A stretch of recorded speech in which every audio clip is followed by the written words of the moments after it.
I am taking attendance. That's what I was going to say. I've got the attendance flowing up here, and my goal here is to have folks either sort of just be present and having their camera on, or at least contribute in some way, maybe asking a question or just showing me that you are there and taking notes and engaged. Any questions before we get started?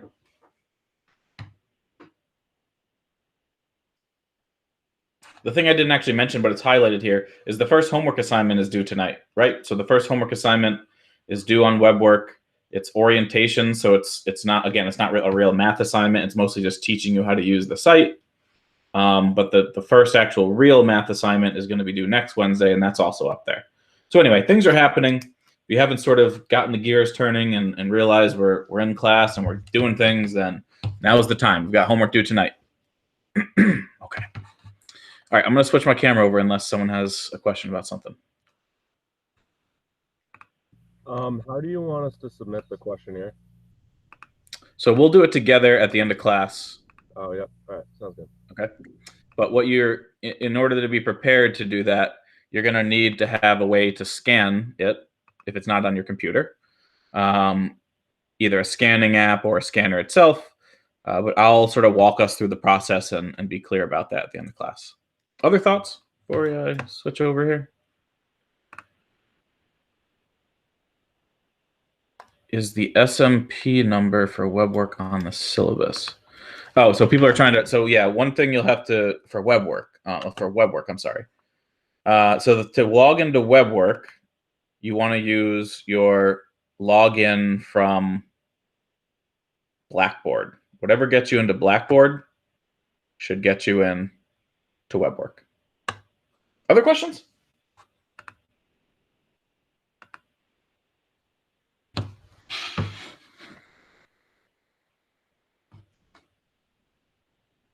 So I'm sharing my screen now, or I'm not sharing my screen, I'm sorry, but I've switched my camera over to my document camera. So you should pin my document camera on your screen so that you can see what's going on.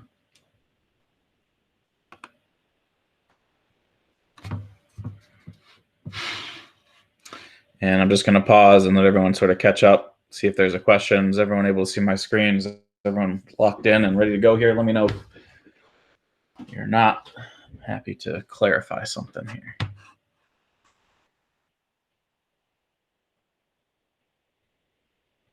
Anything? Someone say something in the chat? No.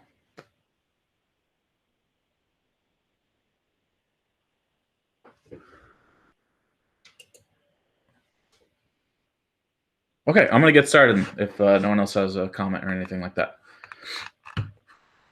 Stop me at any time too, please. But I'm going to get going. Okay, cool. So the first chapter in the text here in our course is about limits. And as I mentioned, we did this kind of overview last class talking about the types of things you might see in the course.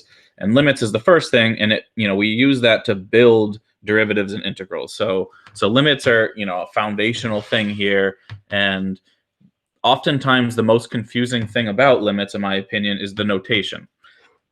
And so this is the notation I want to kind of focus in on right away. All right, and so this lim with this x arrow a, that's taking a limit of this function, and it's saying that equals L. And so how do we actually read that statement? That's an important thing to know. This statement reads, the limit of the function f of x as x approaches a is L, right? So that's how we would read the left-hand side, and then is L is the equal L thing. And so what that means is x values, which are the things you plug into the function, obviously, right? Those things are getting closer to the number a. And so this is saying when you plug in x values close to the number a, the output is near L. And if that's the case, we say the limit is L. Now this exists, so this word exists implies that sometimes it doesn't exist, right? So it only exists, the limit does, excuse me, let me let this person in. The limit only exists if the function, like I said, gets arbitrarily close to L as x gets close to a. So let's just draw a quick picture here that maybe can help us think about this a little better. let's say we had a function and it looked like this. Let's just say it was some exponential function like, I don't know, e to the x. And let's say the value, the a value we care about is right here, right? So a is some number on the x-axis. And the idea, what this is telling us is, it's telling us that as x values get close to a, the output should get close to L. Okay, so L you can see is a y value, in other words, right? It's a function output, that's the L value. And a would be the x value. So what the definition is telling us is, if we walk towards a from this side or from this side, in either case, the function is both approaching L from both sides. You see that? And so that's what the next line is telling us here. It's telling us that the limit exists. Let me go ahead and box it in red. You might want to box this in as well, or highlight it or something. This is an important thing that we're going to want to work with throughout this entire section, and really the rest of the course, is the limit that we care about. This limit as x approaches a exists if and only if these two things are both true. And so the first thing I'd like to sort of ask you to think about is, what is the difference? It kind of looks like it's just saying the same thing 3 times, right?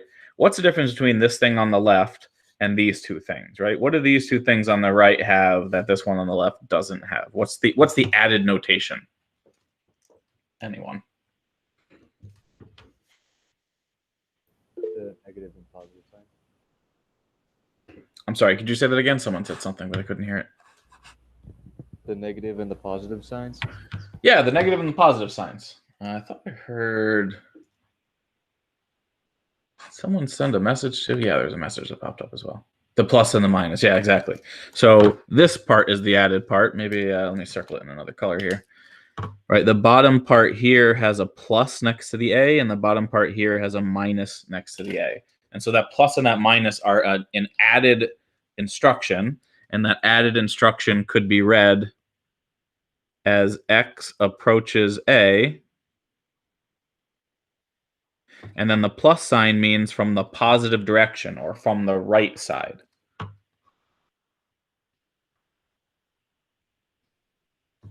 The right or the positive direction. So that part there, the plus part, is this part right here, right? This is walking towards the function from the positive right direction. So the thing I'm pointing to on the graph is the plus side, right? This is like coming from the plus. And then the minus side, what color I should use? Let me switch back to red. The minus sign would be from the negative direction, right? So this would be as, not as, but as x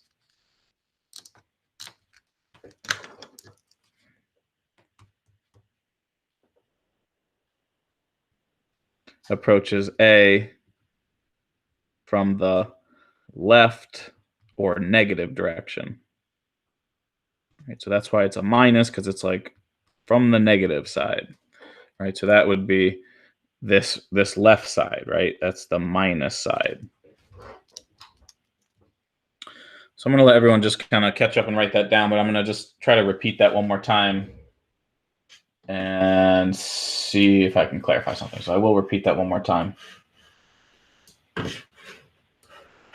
Just give everyone a second to catch up.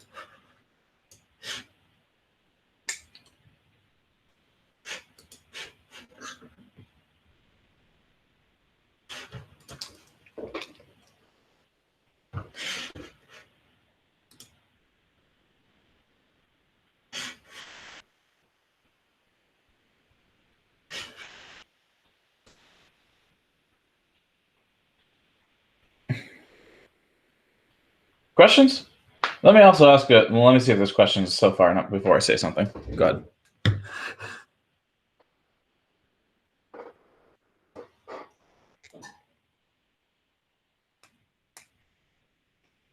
ahead. Can I ask you, I've got my, let me ask you a fundamental question here. I've got the Google Meet up on my computer, and then I have it also up on my iPad. sort of trying to monitor what it looks like. And on my computer, it looks very crisp and clear, but then on my iPad, it feels kind of blurry. And I'm wondering if it's my internet.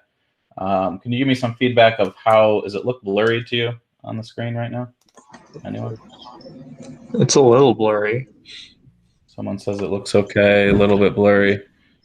Yeah, Okay. I'm on a computer and it's a little bit blurry. It just went in and out of focus, so I don't know if it's your document scanner. It seems like it might be computer specific because I'm on a Mac. On my Mac, it looks blurry, but on my PC, it actually looks quite clear. So I've been thinking, someone just said it's good now, readable. That doesn't sound great. I've been thinking a little bit about switching to using my iPad. That would be quite clear. Let me review some of these videos and I'll have to make a decision. I might just switch in and out. My original goal, I wanted to use Zoom. I was going to switch over to Zoom, but when I actually tried to use my document camera on Zoom, for whatever reason, it was super, super blurry on Zoom. I have no idea why. I spent like half a day. I wasted half a day of my life trying to get this to work on Zoom, and I just couldn't. So I switched back over to Google Meet. Google Meet also seems a little bit blurry. Anyway, I might switch over to my iPad soon. I wanted to do the document camera because if we're going to be in person, it's easier to do the document camera in person. So anyway, I'll have to figure something out. I'll think about this. I'm going to stick with this for right now, but just know I'm working on it. So let me repeat what's going on here. So we're trying to think about the limit as x approaches a number of a function. And what we're saying is that exists if and only if both the left and the right-hand limit both equal the same number, right? So that's a very key thing. See how the L is here, and it's also here, and it's also here. And so we need the limit from both sides to equal the same thing. And so if I'm looking at that sort of arbitrary, easy picture, the idea is when I walk along this function from both sides, it approaches the same point, right? And so that's why in this example right here, the limit does exist. But that's not always the case. And we'll look at some examples where they don't always approach the same number, or they might approach the same number, but there might be a hole there. And so the limit might exist, but the function might not be defined there. And so there's all these sort of special cases, but just trying to lay out the basic idea first. We're obviously going to look at this example here. Can I clarify something before we look at this example? Questions?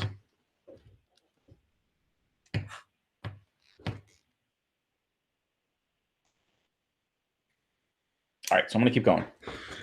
So let's we're going to look at this one in a couple different ways here, right? So we're going to look at the function sine x over x. So that's kind of a funky looking thing. Let me go ahead and just draw the picture right here.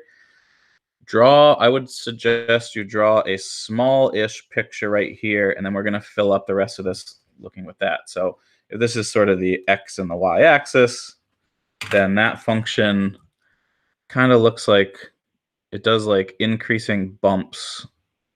And then it does this, and then there's a hole right here. And then it does the same thing on the other side. And it kind of keeps going. And there's a hole at 0. And there's a hole at 0 because you can't plug in 0, right? If you plug in 0, you end up dividing by 0. So there's a hole there. So that's what the function looks like. Sine x over x looks like that. And if you look at the two limits, we're going to look at the limit as the function approaches 1, and then the limit as the function approaches 0. And so 0 is where the hole is, right? And 1 is like, I remind myself where 1 is. 1 is approximately like right here. Right? And obviously 0 is right here. So if we're approaching 1 on this graph, 1 is the easy part because there's no hole there. We would want to think about walking along the graph in either direction approaching 1, right? So if you approach it from the right side, you're kind of bumping along here, and you're going to approach this point right here, right? This is kind of where the function value is.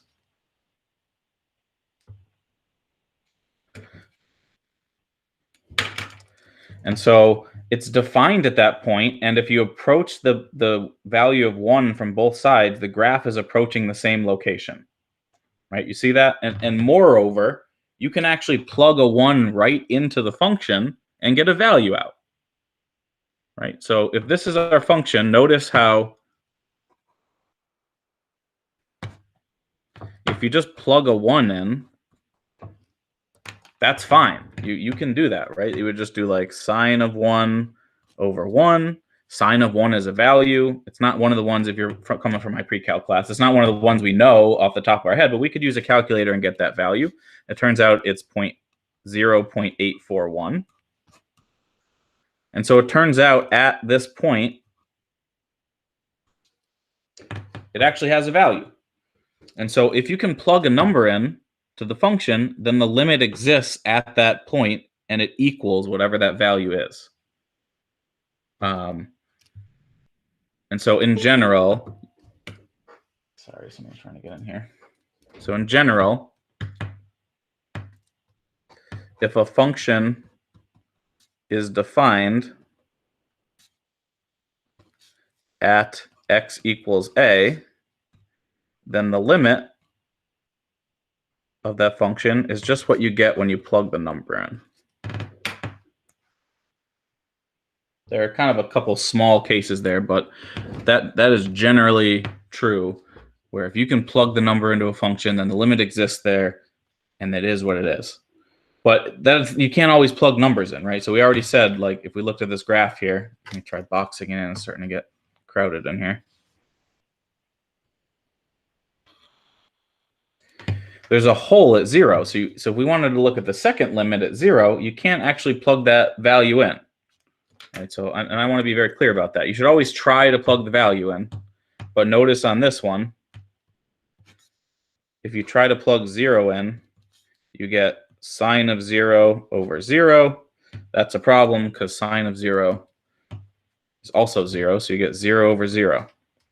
This is undefined, or also known as an indeterminate form.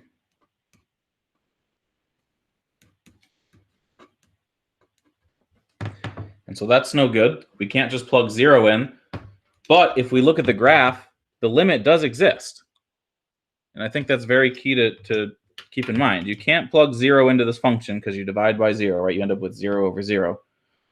But if we kind of look at the graph and we just approach the point 0 from both sides on the function, you're kind of walking up that middle hump there, and you're approaching the same point at both locations. It's just you can't plug that point in, right? So the limit exists, but we can't just plug that number in. And so what I'm trying to say here, it looks like the limit exists, but we need a better way to figure out how to deal with these things. So it looks like the limit exists, but we need some tools to estimate the limit.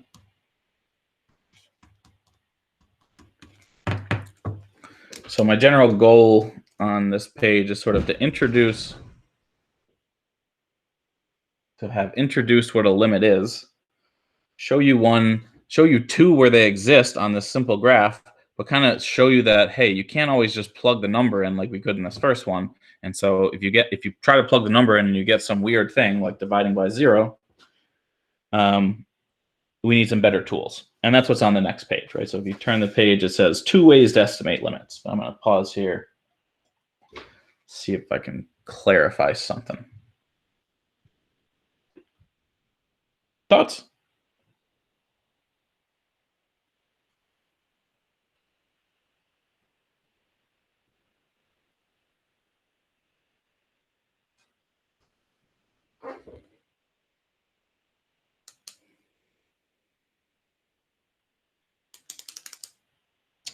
All right, so there's 2 ways to estimate limits on the next page. And estimate is the key word on this page. We're just trying to estimate them, right? We're not necessarily calculating them exactly on this page. If you look 2 pages from now, we'll look at finding limits analytically, which means getting an exact value. But to kind of keep driving the point home about what a limit is, and to give you some tools to start thinking about to estimate them, let's look at a couple examples. So one way we'll look at, and then at the bottom of the page, I'm going to try to split folks up. I'm going to do my first ever breakout room thing where I'm going to ask you to think about this one in groups. So focus in here because I'm going to ask you to think about this one with a few classmates in just a second. So the two sort of ways we'll think about estimating limits is going to be graphically. So just looking at a graph, that's always really nice to do if you have a graphing calculator or something, or you can create a table of values. And again, these are ways to estimate limits, not necessarily get them exactly. So it's like worst case scenario, we can always do this thing if we can't figure it out. And let's look back at that same example. So let's look at the limit as x goes to 0 of sine x over x.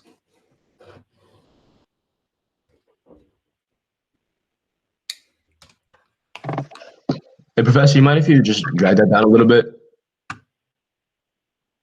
All right, thank you. Yeah, thank you for that. If I ever run off the page here, I'm trying to manage a lot of different screens here at one time. So just let me know if I mess that up. I'm actually just going to graph this thing too real quick because I wasn't sure I had the right graph.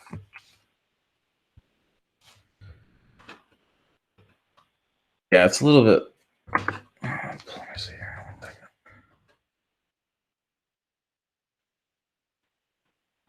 I think it might actually go below the x-axis, so I just want to make sure I have the plot right. Yeah, okay. So let's graph it again, and I'm going to draw a more careful graph this time. The graph looks more like something like this. And it goes like this. There's that hole. And it does this. So it does go below the x-axis. And that hole, if you kind of look at the picture, it's approximately at 1. Y equals 1. Right. So I'm literally just pulling it up on my computer. I'm using wolframalpha.com just to plot this thing and see what it looks like. And it looks like that. And so if you have a nice graphing calculator or a nice tool, some way to graph it, you can just kind of look at the picture if you have a careful enough picture and see what the limit is. Right. And so just to be clear, the limit as x approaches 0 from the left of this function is walking along this way towards the number 1. And I see that as I do that, I'm getting closer and closer to the number 1. And then from the other side would be doing it over here. The limit as x approaches 0 from the right is doing the same thing, but you're doing it over from the positive side.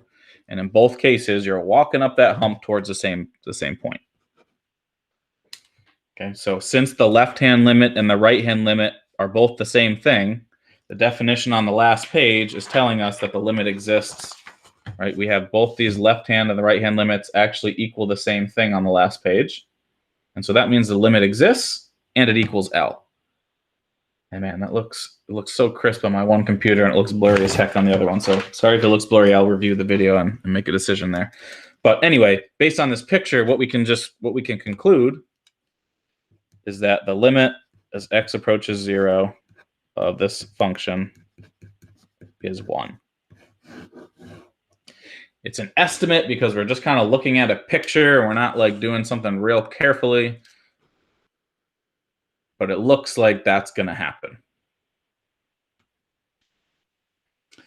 By this point, we've drawn this picture a couple times, and I'm trying to be clear about what the left-hand and the right-hand limit are. It should be sort of kind of clear what that means. Are there questions about what it means to do the right-hand or the left-hand limit notation-wise or walking along that function? Anything I've just said? See some folks write in. I'm just going to pause 1 second.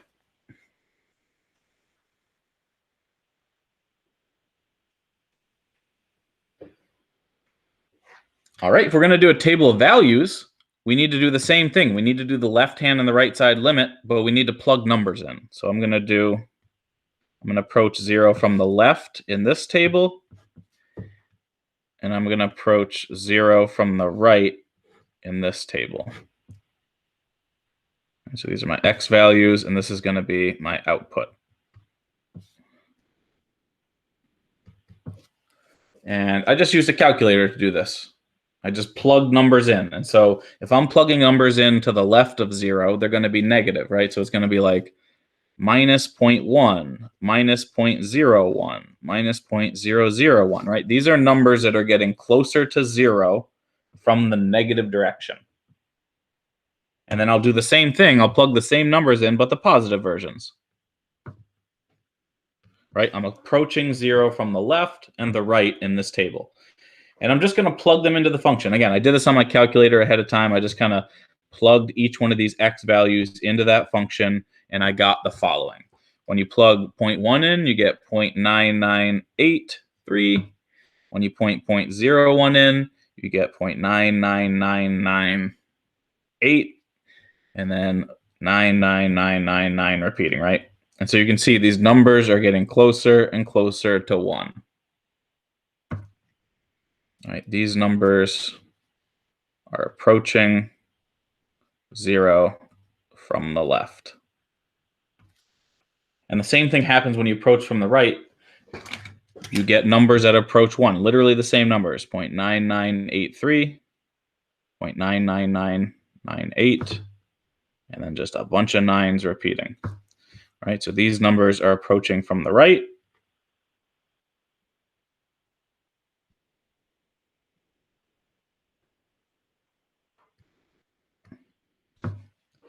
And in both cases, they're both getting closer and closer to the number 1, right? These add 0.999, you keep adding 9s on, eventually you're going to get closer and closer and closer to 1.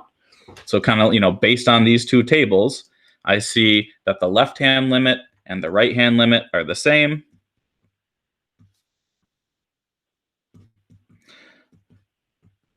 And so that means the limit itself exists and equals 1.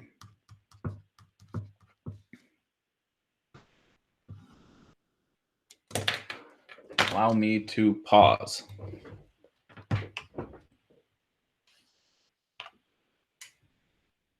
Thoughts at all?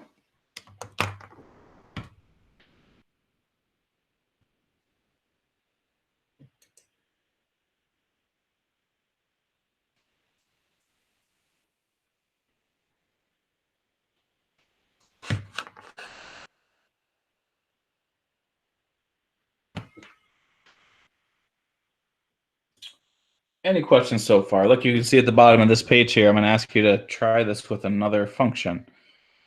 Well, hopefully in groups. And, I'm not necessarily going to ask you to do this. You may not get super far, but I'm hoping this will give you a chance to maybe clarify with smaller groups. I know sometimes it's hard to jump out in front of a class and ask a question. So maybe in a smaller group, you can say hey, what was he saying about that? And maybe someone can help. But my hope is at least you can set up the idea for this next problem in a group, and then we can go through it together. So again, I'm going to just pause and see if there are questions about this first one before I set up the next one. And I'm going to give this, I'm going to try breakout rooms, see how that goes. Questions? Can you record through breakout rooms? I don't know. We'll find out. All right, I'm not really hearing anything or seeing any chat. So this is the one we're going to try. And we're going to obviously try it two ways. We'll try it graphically. And we'll try it using a table. If you have not yet printed the notes, you should at least write this function down so so when you go in your breakout rooms, you'll have it. And I graphed this ahead of time, and I'm going to copy and paste something in the chat here that should link you to a graph of this, I think. Let's see if that works. Let me try it on my own computer.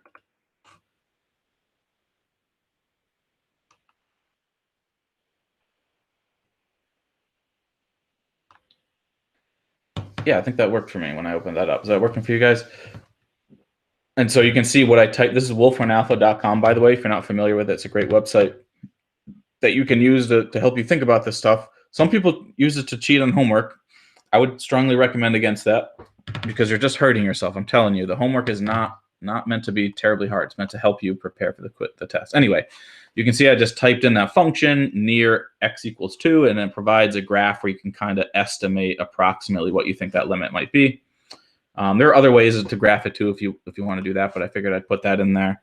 And then you can also use that website to plug numbers into there. So you could create a table that you're thinking about plotting, and then you could try plugging some numbers in there. And if you divvy up that work a little bit with some of the people you're working with, then you might be able to finish this. I'd like to spend like maybe 5 or 10 minutes just kind of quickly, at least setting it up, giving you a chance to talk to some people in the class, clarifying some things. I'm going to just try this breakout room thing, and I think I can like go between the breakout rooms. I don't know. Let's give it a try.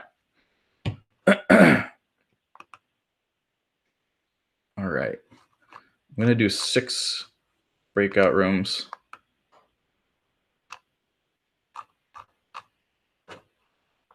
It's going to have, I'm not going to put a timer on it just yet. Let's try this.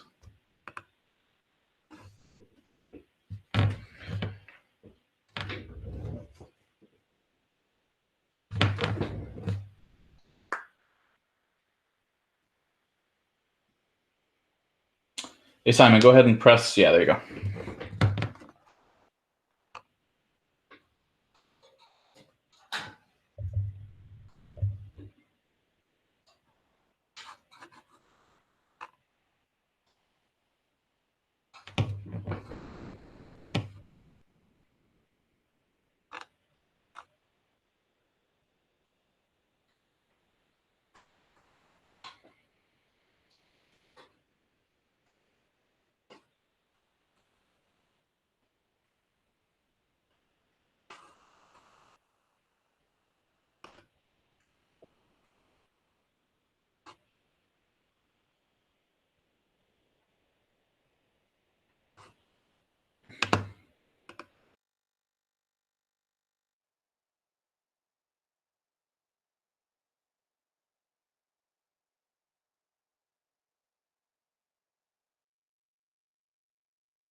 I think he's still muted, Professor.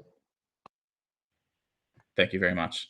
Yeah, I guess when you come back in, it mutes you, which is good, but I need to remember that. So on this particular one, there's a hole at x equals 2, it turns out.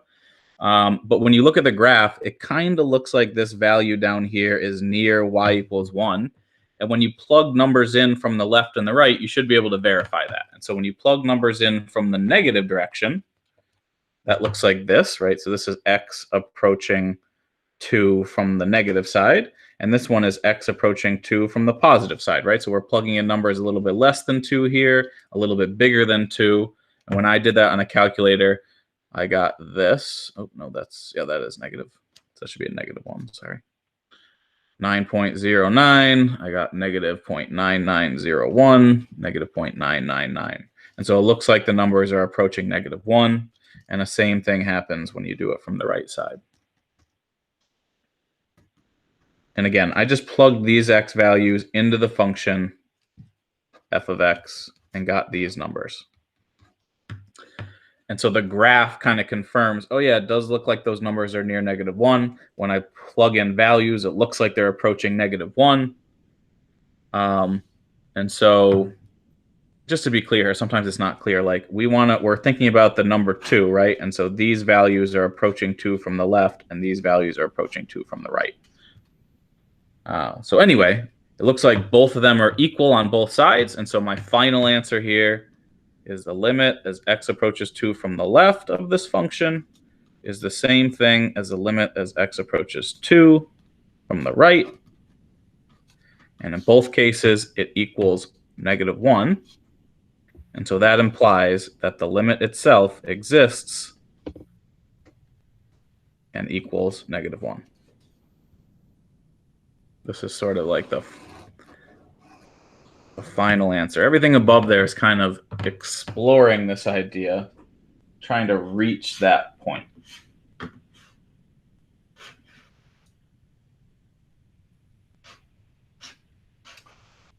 Questions?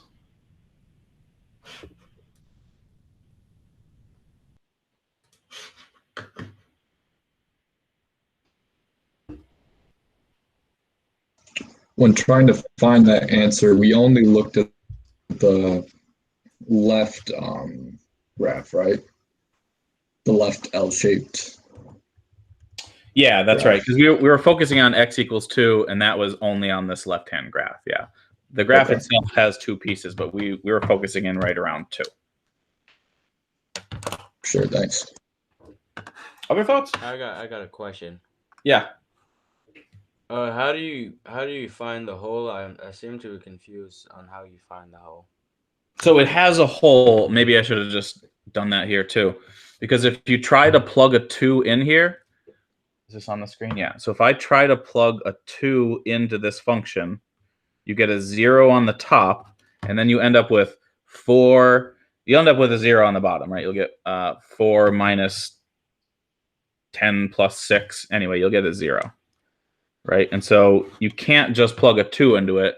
That's an indication there's a hole in the graph there. I know it doesn't look like there's a hole on the picture because it's just one small little point, so it's not like highlighting it, but you can see there's a hole because you can't plug a 2 into it. Okay, that makes sense. Other thoughts?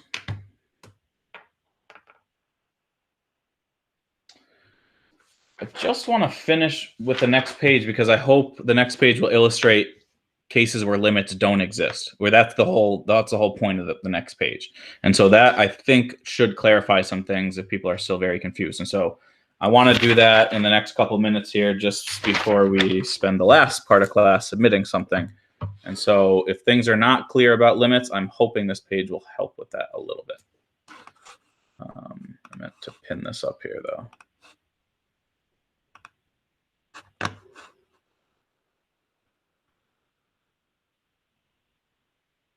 Okay.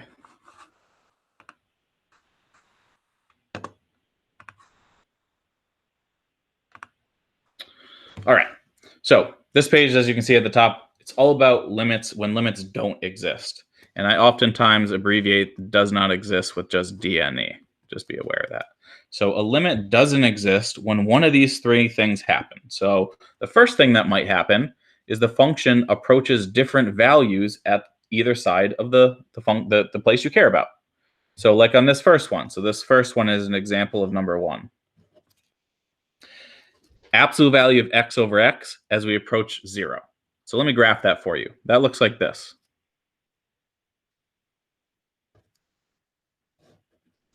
On the left-hand side, it's down at -1. On the right-hand side, it's up at +1. And there's nothing at 0 because you'll divide by 0 if you plug it in there, right? So the absolute value, you're basically dividing x by itself. So you're always going to get the number 1. But if it's a negative number, you have a negative in the bottom. And so that's why it's down here at -1. But if it's all positive, it's going to be a +1, right? So that's what that graph ends up looking like. Now, when I walk along this graph, if I approach from the left here, let's look at the limit as x approaches 0 from the left. That's down on this graph right here, right? I would be walking along this graph, and I'm just at the number -1. But if I walk along the graph from the right-hand side, I'm up on this piece, and I would be going this way, and I would be up at +1.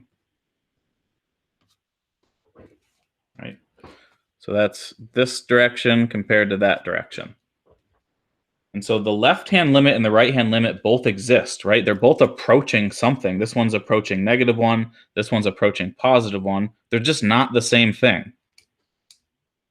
And so kind of the take-home of this first one is that the limit as we approach 0 from the right is 1, which is not the same thing as we get when we approach 0 from the left, which is -1. And so since they're not the same, the limit doesn't exist. All right, this is kind of like the point that I'm trying to make here.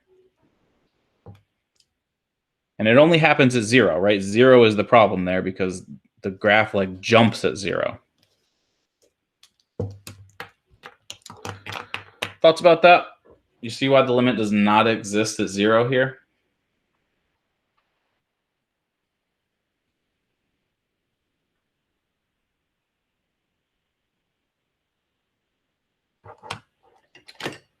The second thing that might happen, number 2, is the function might grow without upper or lower bound at that point. So the second one is an example of number 2. Let me go ahead and graph that graph for you. It turns out there's an asymptote at x equals 1. So think back to some of your pre-calc stuff. This is what I do, at least at the end of pre-calc, because we talk about asymptotes, right? There's a 0 in the bottom at x equals 1. That means there's a vertical asymptote there. And so the graph ends up looking like this. It like explodes up to infinity at that point from either side. That's what I get when I plot that. And so as x approaches 1 from the left, you're walking along the left hand of the graph, and it's shooting up to infinity, right? It's not getting closer to something. It's just getting bigger and bigger and bigger, and it's going to keep doing that all the way up to infinity, right? And the same thing from the right. It's just exploding up to infinity. And so what we would say here, right on the right here, since the function 1 over x minus 1 squared grows without bound,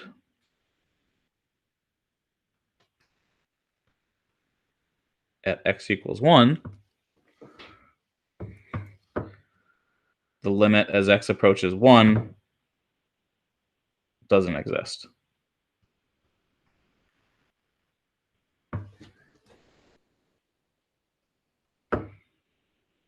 The function needs to be getting close to something near that number, and we can see just looking at the graph, the graph is just getting bigger and bigger and bigger near that number. Thoughts about that?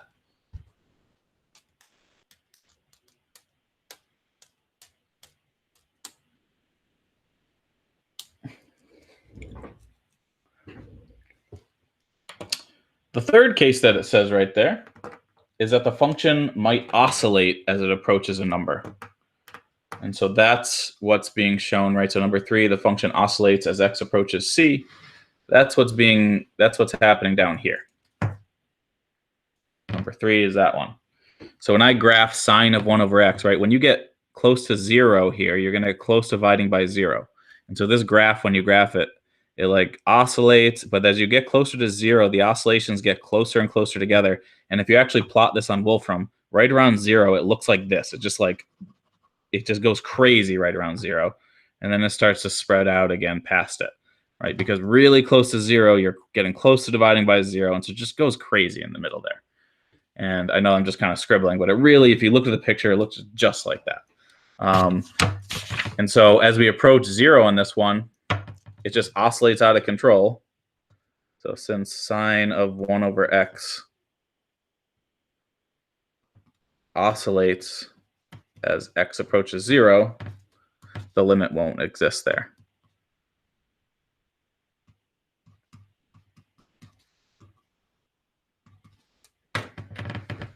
And I would encourage you to plot that one on Wolfram. If I had a little more time, I'd pull it up, but looks a lot like that.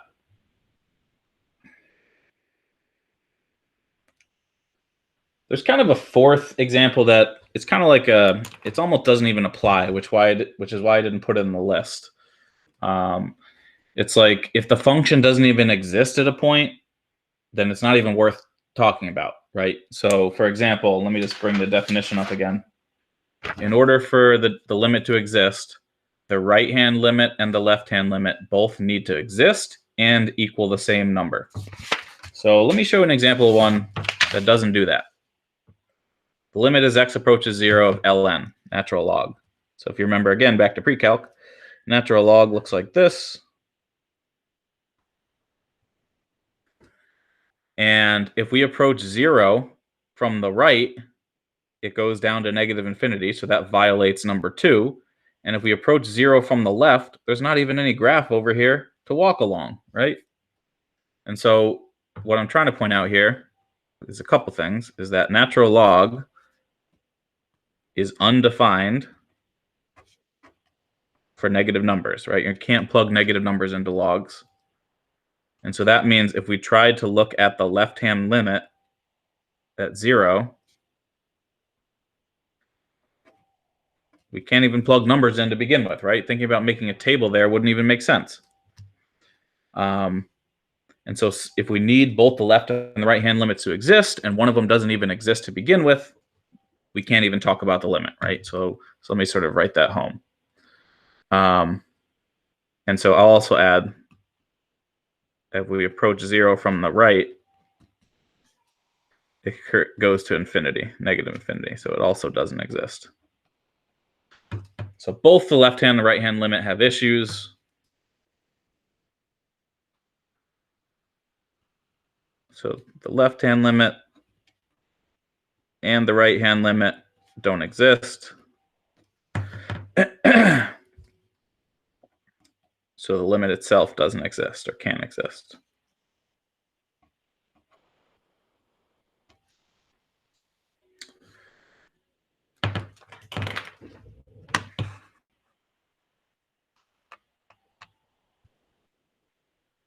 So this, as people finish writing, I'm just kind of summarize what I think we've done this period, is introduce the concept or the definition of a limit, which involves left and right-hand limits, sort of talked about that notation. We showed some simple limits that do exist. We talked about how to estimate them using tables and graphs. And then I'm trying to drive the point home on this page by talking about some limits that don't exist. And it all has to do with either the left-hand limit and or the right-hand limit either not existing or not being equal to each other. That's really important, right? I'll just kind of go back to that definition one more time because I'll be going back to it a lot, I think. If we want the limit to exist, we need the left-hand limit and the right-hand limit to both equal L. And so that means it needs to exist, number one, and number 2, it needs to be the same number, right? So chat thing, let me pull the chat up. Can I see 1 and 2 again real quick? And I'll just mention again that sorry I forgot to do it after last class, but I'll go ahead and scan everything we've done so far and post it under the course notes after today. And I'll do my best to remember to do that after every class. I don't know how it slipped my mind. I think I actually I scanned it, but I didn't. Maybe I just didn't post it. That's anyway, my fault. Other questions before we move to submitting the questionnaire?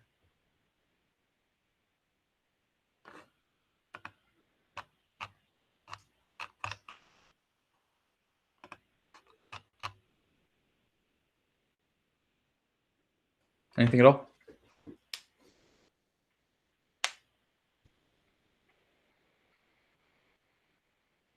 Okay, so I do see a couple people writing, so I'm going to just move on and I'm going to share my screen in a second here. But at this point, you should have your questionnaire filled out. It's the thing on Blackboard. If you haven't filled it out yet, please pull that up and start writing your answers down just on a separate sheet of paper. If you're all set and you're ready to go, you should scan that some way, somehow. I use the Cam Scanner app for iPhone. Does anyone else have something they'd like to recommend? I've heard that if you have an Android, that might cost money. I don't recommend you pay money for a scanner. There's lots of free scanning apps out there, and they all work just fine. What's important is that you're able to take multiple documents and create a single PDF with them, because that's the best way and the easiest way to work with and submit everything. The app you recommend for iPhone? Someone said Simple Scanner is good. My recommendation is Cam Scanner. I will write that in the chat so you can know what it's spelled like. You can also use Notes, and you can just like create a new document through there and scan it, and then I just like email it to myself, and then. Yeah, I've heard Notes works too. Yeah, someone else suggested that in my other class too. Someone else mentions Adobe Scan. Yeah, if you want to just recreate it in Google Docs, that's okay. But you know, a lot of the times, especially like for, well, it depends. But when we're doing math, you're oftentimes writing something down on a piece of paper, right? And so it's helpful to be able to take that piece of paper, create a PDF, and submit it.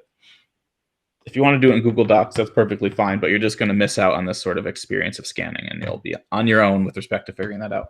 I did post videos on my YouTube page about how to do that, by the way, so if you want to go back and look at that again sometime, that's cool. All right, I'm going to share my screen here, start sharing my screen in just a second. Let me get ready for that. Okay.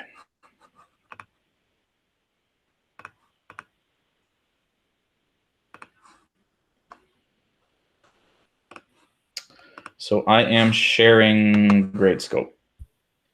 Let me also just mention in my YouTube page here, right, this is where I post videos from class. So this intro to calc is the video from the first class. You can see at the top of the page here, I have how to use Cam Scanner, how to use a scanning app. And then I have a video about how to submit things to Gradescope if this doesn't work. I also have the video about how to get extra help. Just be aware that these things are here in case you need it again. So you should go to Gradescope. You know, you create an account using your Fitchburg State email, and then it's going to prompt you to log into a course.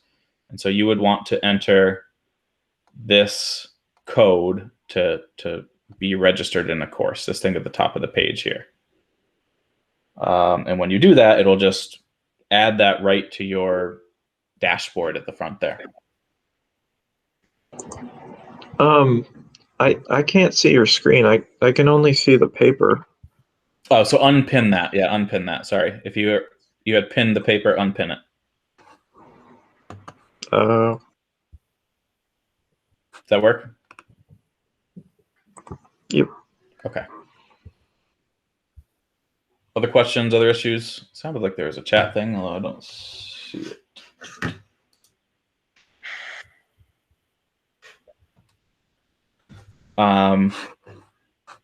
Anyone else having issues about getting into Gradescope?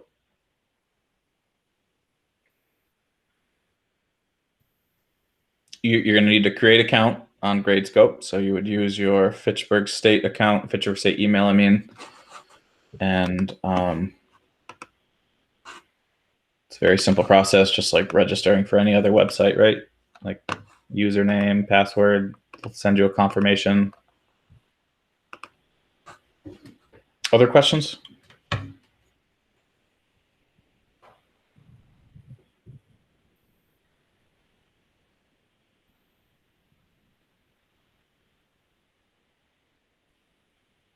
Okay, so let me talk quickly about submitting something.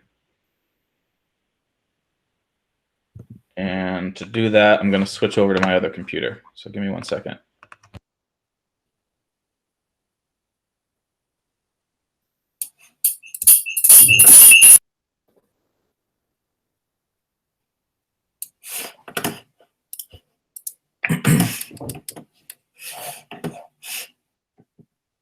Okay. So I'm on my other computer, and I'm going to share my screen here because I'm logged in as a student over here. So that should be able to help.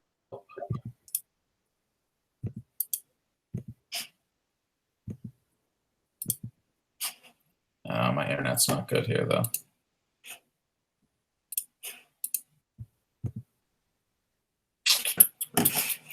Video off, maybe that'll help.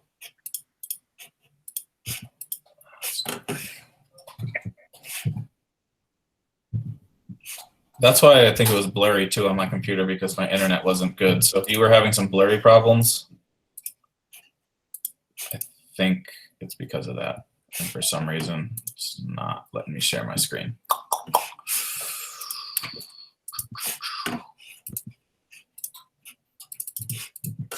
What was the entry code again?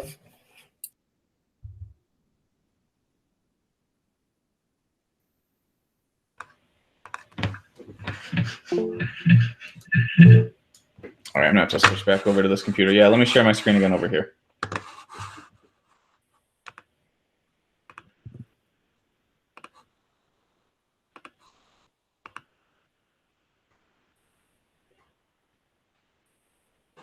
Thank you, Iman. Iman wrote the entry code in the chat. It's also on my screen now.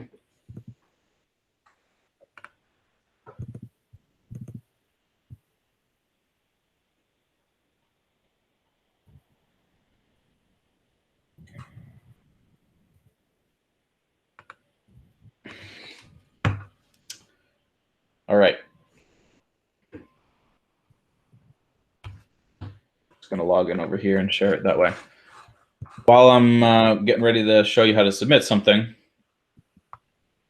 you should be registering for Gradescope, putting in the entry code, getting your questionnaire scanned onto your computer. Cam Scanner is super easy to use to get it in PDF. If you need some help, I can work with you on that, probably individually though. Does it have to be done right now, or can I do it after you explain it?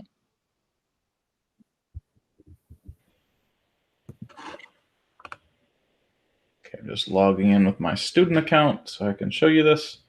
Are there other questions about getting into Gradescope or creating a PDF at this point, scanning something? How do you get onto Gradescope?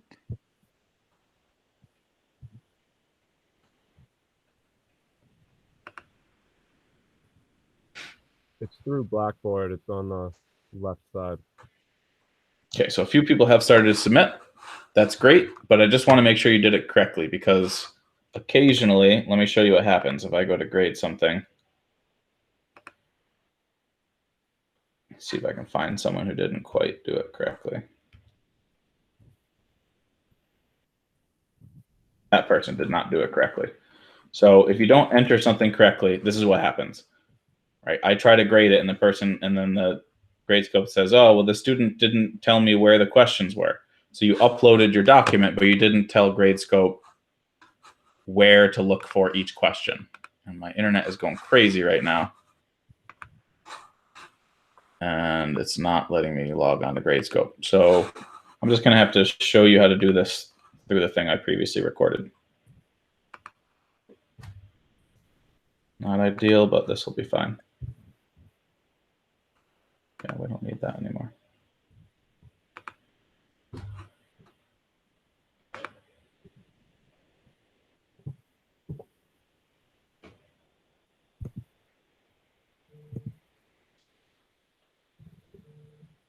Okay, this is actually the exact part I want to look at here. I don't know why the sound isn't working, but we'll roll with it. Does that mean my speakers aren't working? There we go. That's because my sound was off. If anyone was trying to talk over the last couple minutes, my sound was off, so say something again.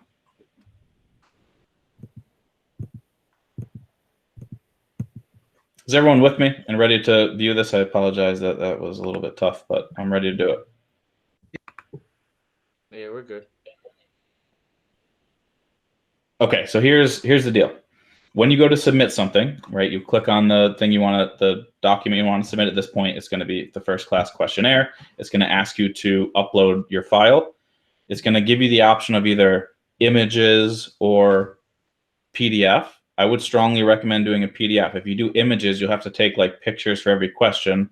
If you just do a PDF, it's going to save yourself a lot of time. It's really not hard to get a single PDF. I feel like people avoid that because like they just don't know how to do it, and they know how to take pictures, and it's just like, just take 5 seconds and figure out how to make a PDF, or let me help you. Anyway, so once you select the PDF, I'm sorry, say that again. Say that one more time.